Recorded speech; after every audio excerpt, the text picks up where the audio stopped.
네, 여러분 안녕하세요. 같은 말씀 한 끼 큐티 나눔 시간입니다.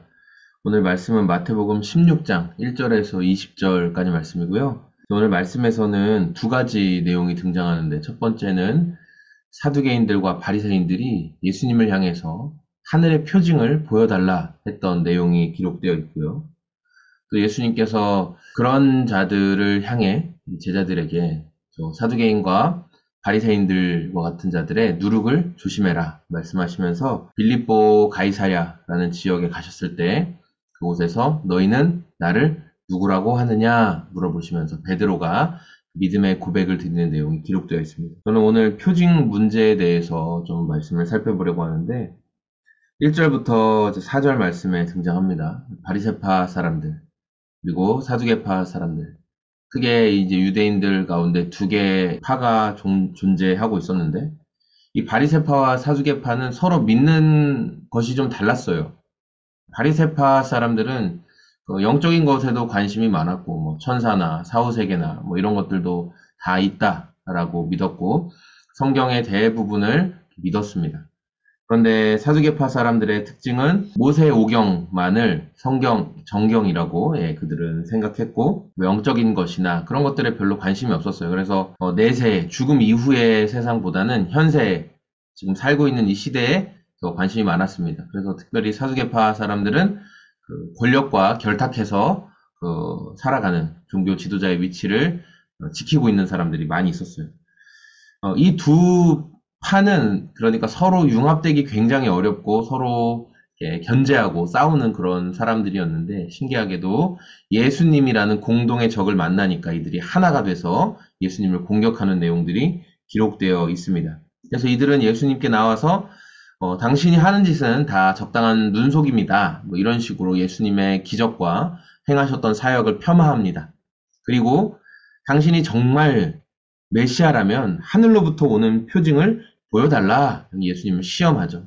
예수님은 그들을 향해 너희가 참으로 악한 세대다. 이렇게 말씀하시면서 내가 요나의 표적밖에는 너희에게 보여줄 것이 없다. 너희는 요나의 표적밖에는 볼 수 있는 것이 없을 것이다. 라고 말씀하셨어요. 근데 여러분 요나의 표적은 별 볼 일 없는 표적이 아닙니다. 요나의 표적은 예수님께서 자신이 모든 인류의 죄를 감당하시고 십자가에서 죽으시고 무덤에서 사흘간 머물러 계시면서 부활하시는 것을 상징하는 요나가 물고기 뱃속에서 사흘간 있었던 것처럼 예수님이 그 어둠 속에서 죽음 속에서 사흘간 계실 것이다. 그리고 다시 부활하실 것이다 라는 내용을 상징하는 그 표징이 요나의 표징이거든요. 그런데 그 놀라운 표징을 너희들이 보게 될 것이지만 예수님은 아셨죠. 그들이 그것을 보아도 믿지 않을 거라는 사실이었어요. 놀라운 표징, 하늘로부터 내려오는 그 어떠한 표징, 뭐 병이 낫고 죽은 사람이 살아나고 이런 것보다 귀신들이 떠나가고보다 더 놀랍고 위대한 표징은 예수님이 죽으시고 부활하시는 것이 위대한 표징이에요. 그럼에도 불구하고 이들은 믿지 않을 것입니다. 왜냐하면 믿지 않기로 작정했기 때문에 그래요. 오늘 우리들의 믿음을 말씀을 통해 점검하면서 나는 어떤 믿음을 가지고 신앙생활을 하고 있나? 제가 이 아침에 묵상하면서 저한테 질문해 봤어요. 너는 왜 실망하니? 너는 왜 낙심하니? 너는 왜 신앙생활 하면서 좌절하니? 라고 물어봤을 때 표징이 없기 때문에 그렇다라는 답을 하게 됐어요. 내가 지금 뭔가를 하고 있고, 내가 어떤 사역을 하고 있고, 내가 어떤 교회를 섬기고 있고, 여러분 그런 것들을 교회에서 봉사를 하고 있는데, 실망하게 되고, 좌절하게 되고, 낙심하게 되는 이유가 뭘까? 여러분이 어떤 일을 할 때, 뭐, 가정을 돌볼 때, 사람들과의 관계 속에서 실망하고 낙심되는 게 뭘까? 원하는 대로 일이 일어나지 않고, 또 내가 바라는 사인, 표징, 기적들이 있는데 그게 나타나지 않을 때 우리가 실망하거나 좌절하게 된다는 것을 저는 기록하게 되었거든요. 여러분, 종교 지도자들은 굉장히 위대한 기적을 이미 많이 봤어요. 예수님이 귀신 쫓아내시고 병 고치시고 뭐 놀라운 일을 하시는 것을 이미 많이 봤어요. 그런데 또 와서 하늘의 표징을 보이라 라고 말하는 것은 믿지 않기로 작정했다는 거예요. 심지어 이들은 죽으시고 부활하시는 이 요나의 표징을 볼 것임에도 불구하고 믿지 않을 것입니다.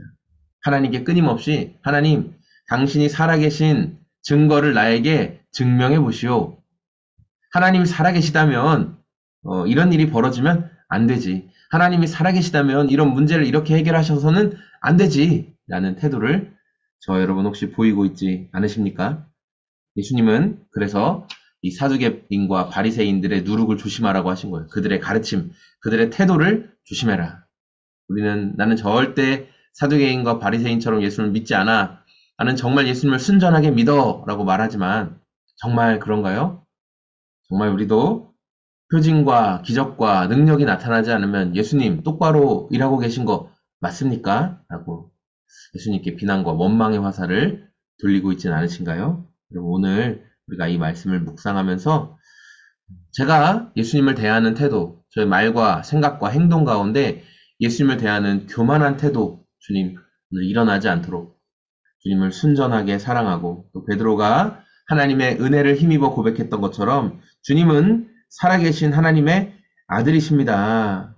주님은 그리스도십니다. 라고 고백할 수 있는 믿음의 하루가 다 되시길 소망합니다. 고맙습니다. 안녕히 계세요.